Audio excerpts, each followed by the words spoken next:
This message is to Mr. President Donald Trump and to every general and political appointee sitting in his military cabinet. My name is Major Retired Richard Ojeda, and I wore this nation's uniform and fought this nation's wars for 24 years. I'm speaking to you as a combat soldier who understands orders and understands lines that you do not cross. Last week, one of your senior military commanders was asked in a congressional hearing about using military force inside the United States against American citizens. And he said if an order came down to do so, he would carry out that order. On my back, I've got the names of 13 of my brothers who never returned home from war. I want you to hear me loud and clear when I say this. They did not die for this. They did not die so the President of the United States could label people who disagree with him as domestic terrorists and enemies from within. The real enemy is any person in leadership that tries to turn the weapons of war on the American citizens and calls it patriotism.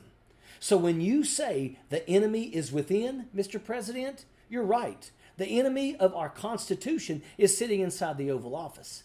I've seen war. I've picked up a rifle and manned a post. I know exactly what the enemy looks like when this nation is under attack.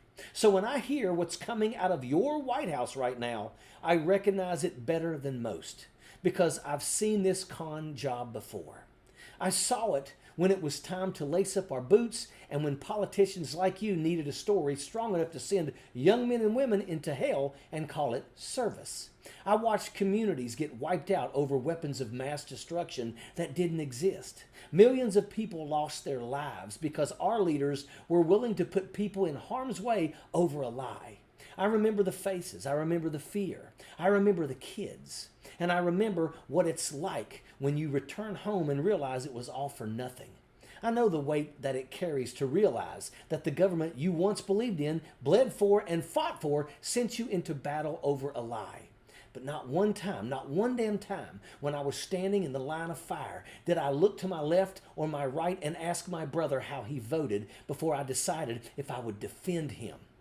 Now you're taking that same logic, the logic that collapses nations, and you're trying to turn it against Americans on American soil. You're trying to make people afraid to speak, afraid to protest, afraid to disagree with you in the name of terrorism and patriotism. And I'm not going to sit by and watch you bring home the very thing we were sent overseas to fight. One day my time on this earth will be over, and I'm going to see my brothers again. And when I do, I want to be able to look them in the eye and say, I upheld the oath. I defended the principles we bled for. And I didn't stay quiet while America turned on its